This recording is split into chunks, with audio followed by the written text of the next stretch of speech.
వేదికను అలంకరించిన పెద్దలు, దేశ రక్షణ శాఖ మంత్రివర్యులు, దేశంలోనే అరుదైనటువంటి రాజకీయ తత్వం అజాత శత్రువుగా ఉంటూ ఈరోజు రక్షణ దళాలకి ఎక్కడ లేని కాన్ఫిడెన్స్తో భారతదేశం తాలూకా రక్షణ దళాల వైపు చూడాలన్నా సరే వెన్నులో వణుకు పుట్టే విధంగా రక్షణ శాఖను ముందుకు నడిపిస్తున్నటువంటి పెద్దలు గౌరవనీయులు రాజ్నాథ్ సింగ్ గారు, అలాగే మనందరి నవ్యాంధ్రప్రదేశ్ నిర్మాత, ఆంధ్రప్రదేశ్ అంటే మొట్టమొదటగా గుర్తొచ్చేటటువంటి వ్యక్తి, సాధారణ వ్యక్తి నుంచి ప్రతి ఒక్కరికి అండగా నిలుస్తూ ఈరోజు ఆంధ్రప్రదేశ్ని ప్రపంచ పటంలో మరొకసారి నిలిపి తన శక్తి ఏంటో, తన విజన్ ఏంటో, తన చరిత్ర ఏంటో నిరూపించుకున్నటువంటి ముఖ్యమంత్రి వర్యులు నారా చంద్రబాబు నాయుడు గారికి, అలాగే యువగలం రథ సారథి ఈరోజు అందరితో పాటు దేశంలోనే పోటీ పడుతూ అత్యధిక పెట్టుబడులు మన రాష్ట్రానికి తీసుకొని రావాలని నిరంతరం కూడా కృషి చేస్తూ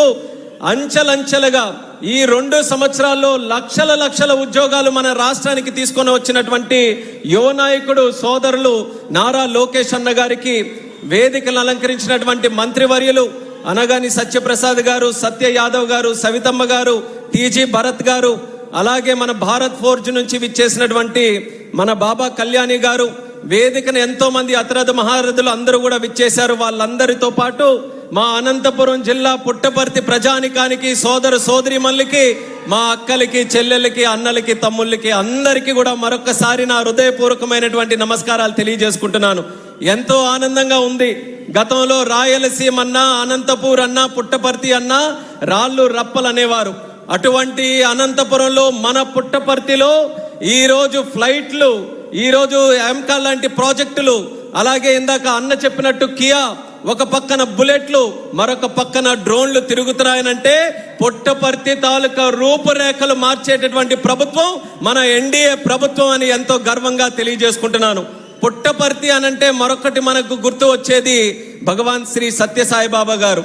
ఆయన చేసినటువంటి కృషి వల్ల పుట్టపర్తి ప్రపంచంలోనే శాంతికి ఒక ఆధ్యాత్మిక కేంద్రంగా ఉంది. కానీ శాంతి కూడా 2 రకాలు. మనశ్శాంతి, ఇంటర్నల్ పీస్, అంతర్గతంగా ఉన్నటువంటి శాంతి కోసం ఆ రోజు భగవాన్ శ్రీ సత్య సాయిబాబా గారు ప్రశాంతి నిలయం కట్టి ప్రపంచంలో ఉన్నటువంటి వ్యక్తులు శాంతిని కోరుకుంటూ వస్తే దానికి ఒక కేంద్రంగా పుట్టపర్తిని చేశారు. ఆ శాంతి మనశ్శాంతితో పాటు మరొక శాంతి కూడా ఉంది, శాంతి భద్రత. ఆ శాంతి భద్రత కోసం మరొకసారి మళ్ళీ మన పుట్టపర్తిని ఎదుర్కొంటూ వస్తూ దేశంలో శాంతి భద్రతను నిర్వర్తించడానికి advanced medium combat fighter jet aircraft మళ్ళీ మన పుట్టపర్తిలోనే ఈరోజు ఒక కేంద్రంగా, ఆధునికత కేంద్రంగా, సాంకేతికత కేంద్రంగా ఈ పుట్టపర్తిలో జరగడం అనేది ఎంతో చరిత్రాత్మకమైనటువంటి కార్యక్రమంగా తెలియజేస్తున్నాను. ఎన్నో ప్రాజెక్టులు మనం తీసుకొని వచ్చాం. ప్రాజెక్టులు తీసుకొని రావడం ఒక కష్టపని పైన అయినా సరే కన్విన్స్ చేసుకుంటూ రాష్ట్రం అనేక రకాలుగా వాళ్ళందరికీ కూడా ఇన్సెంటివ్స్ ఇస్తూ తీసుకొని రావచ్చు. కానీ డిఫెన్స్ లో ఒక ఇన్వెస్ట్మెంట్ రావాలనంటే అంత సాధారణంగా రాదు. ఎలా అయితే మన పెద్దలు ఒక పెళ్లి చేయాలనంటే 7 తరాలు ఇటు 7 తరాలు అటు చూడాలంటారో, ఒక డిఫెన్స్ ప్రాజెక్ట్, శాంతి భద్రతలకు సంబంధించిన, దేశ రక్షణకి సంబంధించిన ఒక ప్రాజెక్ట్ రావాలనంటే ఆ ప్రాంతం తాలూకా తరతరాలు అక్కడ ఉన్నటువంటి ఒక ఇన్వెస్ట్మెంట్ మోటివ్ మీద చూడాలి. కానీ ఈరోజు మన ఆంధ్రప్రదేశ్ రాష్ట్రానికి ఇంత పెద్ద ప్రాజెక్టు మన రాయలసీమకి ఈరోజు వచ్చిందనంటే తరాలు తరరాత మార్చేటటువంటి చంద్రబాబు నాయుడు గారిని చూసి రోజు వచ్చిందని కూడా ప్రజలందరికీ కూడా తెలియజేస్తున్నాను. ఆ యొక్క విప్లవం మన రాష్ట్రంలో మళ్ళీ ఒక బ్రాండ్గా ఆంధ్రప్రదేశ్ రాష్ట్రాన్ని తయారు చేసి ఈరోజు బ్రహ్మాండంగా ముందుకు నడిపిస్తున్నారు. ఈరోజు అనంతపూర్ని చూస్తే ఆనందంగా ఉంది. అనంతపూర్తో పాటు మా ఉత్తరాంధ్ర ప్రాంతం, మా శ్రీకాకుళం జిల్లా వరకు ప్రతి ఒక్క జిల్లాలో ఎంచుకొని అక్కడ స్థానికంగా ఉన్నటువంటి బలాలేంటో చూసుకొని ప్రపంచంలో ఉన్నటువంటి ప్రాజెక్టులన్నీ మన ఆంధ్రప్రదేశ్ రాష్ట్రానికి వస్తున్నాయి. దేశంలో వచ్చే పెట్టుబడుల్లో 25.3% కేవలం ఒకే ఒక్క రాష్ట్రం మన ఆంధ్రప్రదేశ్ రాష్ట్రంలోనే వస్తుందనంటే డబుల్ ఇంజిన్ సర్కార్, ప్రధానమంత్రి గారు నరేంద్ర మోదీ గారు, చంద్రబాబు నాయుడు గారు, అలాగే పవన్ కళ్యాణ్ గారు, వీళ్ళు ముగ్గురు తాలూకా కలయికతో నడుస్తున్నటువంటి డబుల్ ఇంజిన్ సర్కార్ ఎంత వేగంగా బలంగా పనిచేస్తుందో ప్రజలు మరొక్కసారి గమనించాలని కూడా ఈ సందర్భంగా తెలియజేసుకుంటున్నాను. అలాగే ఈ ప్రాజెక్ట్ కి ప్రత్యేక ఆశీర్వాదం రాజ్నాథ్ సింగ్ గారు కూడా అందించారు. ఆయన చేతుల్లో ఉన్నటువంటి ప్రాజెక్ట్ ఇప్పుడే అన్న చెప్పినట్టు చంద్రబాబు నాయుడు గారు రిక్వెస్ట్ చేస్తే ఆ రిక్వెస్ట్ చేసిన తర్వాత మరి భరత్ గారు కానివచ్చు, మన అధికారులు కానివచ్చు, అలాగే ఒక పక్కన నేను కూడా దీనికోసం ప్రయత్నం చేస్తూ ఎప్పుడు మేము వెళ్ళి సార్ ఆమ్కా ప్రాజెక్ట్ మీరు ఎక్కడ పెట్టాలన్నా మొట్టమొదటిగా మా ఆంధ్రప్రదేశ్ డిసైడ్ చేయండి, మా పుట్టపర్తిలో మీరు పెట్టండి, అక్కడ మాకు కూడా ఒక ఎయిర్పోర్ట్ ఉంది, దానికి సంబంధించి ఎయిర్ స్పేస్ తాలూకా ఏ కార్యక్రమం ఉన్నా సరే మా వంతు మేము ఫుల్ ఫ్లెడ్జెడ్ గా సపోర్ట్ చేస్తామని చెప్తే ఆయన కూడా చాలా పాజిటివ్ గా తీసుకొని మరొక ప్లేస్ ని కూడా ఎక్కడా రానివ్వలేదు. కొన్ని సందర్భాల్లో కేంద్ర ప్రభుత్వం కూడా కొన్ని ఆప్షన్స్ పెట్టుకుంటాయి. ఉత్తర భారతంలో అయితే ఇది, లేకపోతే ఈస్ట్ లో వెస్ట్ లో ఇలా పెట్టుకోవాలని అంటే కొన్ని నగరాలు, కానీ సింగిల్ షాట్ గా రైట్ రాయల్ గా మన రాయలసీమలో ఈ సీమాంధ్ర ప్రాంతంలో ఇక్కడ తీసుకొని పెట్టారనంటే దానికి ప్రత్యేకంగా రాజ్నాథ్ సింగ్ గారికి కూడా మన ప్రాంత వాసుల తరపున, తెలుగు వారు అందరి తరపున కూడా అభినందనలు తెలియజేసుకుంటున్నాను. ఒక పక్కన ఆమ్కరా ప్రాజెక్ట్, దానితో పాటు కొన్ని డిఫెన్స్ ప్రాజెక్ట్స్, దీనితో పాటు మా మంత్రాలయానికి సంబంధించినటువంటి డ్రోన్ ప్రాజెక్ట్ కూడా ఈరోజు కర్నూలులో మన రాయలసీమలో రావడం ఎంతో ఆనందంగా ఉంది. మొట్టమొదటగా కేంద్ర మంత్రిగా అయిన తర్వాత ఆంధ్రప్రదేశ్ రాష్ట్రంలో ఏదో ఒక కార్యక్రమం మినిస్ట్రీ ఆఫ్ సివిల్ ఏవియేషన్ నుంచి చేయాలని చంద్రబాబు నాయుడు గారితో డిస్కస్ చేస్తే ఆ రోజు డ్రోన్స్ మన భారతదేశానికి, ప్రపంచానికి టెక్నాలజీలో ఫ్యూచర్ డ్రోన్స్, అలాంటి డ్రోన్స్ కి మనది క్యాపిటల్ కావాలని చెప్పి ఆ డ్రోన్ సమ్మిట్ ని విజయవాడలో మొట్టమొదటిగా మనం ఆర్గనైజ్ చేసుకున్నాం. ఆ రోజు డ్రోన్స్ సంబంధించినటువంటి కంపెనీలన్నీ కూడా వచ్చి వాళ్ళ ప్రాజెక్ట్స్ ఎక్స్ప్లెయిన్ చేస్తే చంద్రబాబు నాయుడు గారు కూడా ఈ ఇండస్ట్రీ మీద విశ్వాసంతో దేశంలో మొట్టమొదటిసారి డ్రోన్ సిటీ ప్రకటించింది కూడా మన ఆంధ్రప్రదేశ్, మన ముఖ్యమంత్రి చంద్రబాబు నాయుడు గారు. అది కూడా ఎక్కడ రావాలనంటే మన కర్నూలులో ఓర్వకల్ నోడ్లో రావాలని చెప్పి ఆ రోజే నిర్ణయం తీసుకున్నారు. ఈ రోజు 6 బ్రహ్మాండమైనటువంటి కంపెనీలు డ్రోన్స్ కి సంబంధించి కూడా ఇక్కడ వస్తున్నాయి. వాళ్ళకి ఎప్పుడు కూడా ఒక ప్రాబ్లం ఉండేది, మ్యానుఫ్యాక్చరింగ్ చేస్తున్నారు కానీ డ్రోన్స్ టెస్టింగ్ ఫెసిలిటీ ఎక్కడ కూడా లేదు. అందుకనే వాళ్ళను కూడా కర్నూలు ఎయిర్పోర్ట్ తో కనెక్ట్ చేస్తూ first time in the country sand box facility drone testing కూడా మన ఆంధ్రప్రదేశ్ లో కర్నూలు ఎయిర్పోర్ట్ లో ఈ యొక్క డ్రోన్ సిటీని కనెక్ట్ చేసుకుంటూ మొదటిసారి మనం చేయబోతున్నాం. భవిష్యత్తులో డ్రోన్ శక్తి మిషన్, ఎందుకనంటే ప్రధానమంత్రి నరేంద్ర మోదీ గారికి కూడా ఇది చాలా ఫేవరెట్ అండ్ ఇంపార్టెంట్ సబ్జెక్ట్. అందుకనే డ్రోన్ శక్తి మిషన్ ప్రొడక్షన్ లింక్డ్ ఇన్సెంటివ్ తో పాటు రీసెర్చ్ లింక్డ్ ఇన్సెంటివ్ దీనికి తయారు చేసి ఒక మంచి పథకం కూడా కేంద్ర ప్రభుత్వం నుంచి తయారు చేస్తున్నాం. దాంట్లో డ్రోన్స్ కి సంబంధించి భవిష్యత్తులో పెట్టుబడులు పెట్టడానికి ఎన్నో అవకాశాలు ఉన్నాయి.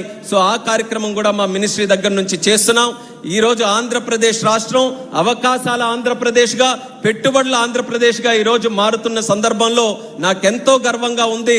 దానికి ఈ రోజు కేంద్ర మంత్రిగా పనిచేసే అవకాశం మరి పెద్దలు చంద్రబాబు నాయుడు గారి ఆశీస్సులతో, అలాగే మోదీ గారి తాలూకు ఆశీస్సులతో, ప్రజల తాలూకు ఆశీస్సులతో, అలాగే నాన్నగారు ఎర్రన్నాయుడు గారి ఆశీస్సులతో ఈరోజు అత్యంత చిన్న వయసులో ఒక కేబినెట్ మినిస్టర్ గా తెలుగుదేశం పార్టీ నుంచి, తెలుగు గడ్డ నుంచి ఈరోజు కేబినెట్ లో ఒక అవకాశం నాకు కలిగిందనంటే మరి చంద్రబాబు నాయుడు గారికి ప్రత్యేకమైనటువంటి ధన్యవాదాలు ఈ సందర్భంగా తెలియజేసుకుంటున్నాను. యువతకి ఏ రకంగా ప్రోత్సహిస్తారనడానికి మొట్టమొదట పెద్దపీట వేసింది చంద్రబాబు నాయుడు గారు. అలాంటి యొక్క మినిస్ట్రీ ద్వారా మన రాష్ట్రానికి ఎన్నో విధాలుగా ముందుకు నడిపించాలని మా వంతు కూడా కృషి చేస్తున్నాం. ఎయిర్పోర్ట్లు అదనంగా నిర్మించాలని, కనెక్టివిటీని ప్రోత్సహించాలని ఈ రోజు మనకున్న ప్రధానమైన 3 ఎయిర్పోర్ట్లు వైజాగ్, అలాగే విజయవాడ, అలాగే తిరుపతి, ఈ 3 కేంద్రాల నుంచి కూడా ఇంటర్నేషనల్ ఫ్లైట్ స్టార్ట్ చేయాలని ఎంతో కాలం నుంచి కృషి చేస్తూ విశాఖపట్నం నుంచి అబుదాబికి ఫ్లైట్ స్టార్ట్ చేశాం. సింగపూర్ చంద్రబాబు నాయుడు గారు వెళ్ళిన తర్వాత తిరిగి వచ్చి ఫోన్ చేసి ఎట్టి పరిస్థితుల్లో విజయవాడ సింగపూర్ స్టార్ట్ చేయాలనంటే 100 రోజుల్లో విజయవాడ నుంచి సింగపూర్ కూడా ఫ్లైట్ వేశాం. రాయలసీమ తిరుపతి కేంద్రంగా ఎంతో కాలం నుంచి ఎదురు చూస్తున్నారు ఇంటర్నేషనల్ కనెక్టివిటీ కావాలని. అతి త్వరలోనే తిరుపతి నుంచి కువైట్ కూడా ఫ్లైట్ వేసి రాయలసీమ కూడా ప్రపంచ పటంలో పెడతామని ఈ సభాముఖంగా తెలియజేస్తున్నాను. అదనంగా కనెక్టివిటీ కూడా ఇస్తాం. 2023 నుంచి 24 సంవత్సరంలో రాష్ట్రంలో సుమారు 52 మంది ప్రయాణికులు ఉండేవారు. అది మన ప్రభుత్వం వచ్చిన తర్వాత, ఎన్డీఏ ప్రభుత్వం వచ్చిన తర్వాత 24-25లో ఆ 52 కాస్త 59 లక్షల మంది ప్రయాణికులకి తయారు చేశాం. మళ్ళీ ఈ సంవత్సరంలో, గడిచిన సంవత్సరంలో 59 నుంచి 62.3 లక్షల మందికి ప్రయాణికులు మన రాష్ట్రంలో మనం తయారు చేసుకున్నాం. అంటే అంచెలంచెలుగా ఎయిర్ ట్రావెలర్స్ కూడా మన రాష్ట్రంలో పెరుగుతున్నారు. మళ్ళీ భవిష్యత్తులో మరింత పెరగడానికి మినిస్ట్రీ ఆఫ్ సివిల్ ఏవియేషన్ నుంచి పూర్తి సహాయ సహకారాలు అందిస్తాం. రాయలసీమకి ప్రత్యేకంగా ఒక వెనుకబడినటువంటి ప్రాంతంగా ఎంతో కాలం నుంచి ఇక్కడ ముద్ర వేశారు, మా ఉత్తరాంధ్రకు కూడా అలాగే ముద్ర వేశారు. కానీ ఈరోజు పెద్ద పెద్ద నగరాలు మనల్ని చూసి అసూయ పడుతున్నాయి. ఎక్కడ గూగుల్ లాంటి ఇన్వెస్ట్మెంట్ శాన్ ఫ్రాన్సిస్కో వదిలి విశాఖపట్నం నది ఒడ్డు మన బీచ్ ఒడ్డున అక్కడ పెడుతున్నారనంటే మా ఉత్తరాంధ్రకి ఎలా ఇన్వెస్ట్మెంట్స్ తీసుకొని వస్తున్నారన్నదానికి అదొక ఉదాహరణ. ఈరోజు ఎన్నో ప్రాజెక్ట్స్ మన రాయలసీమలో కూడా చేశాం.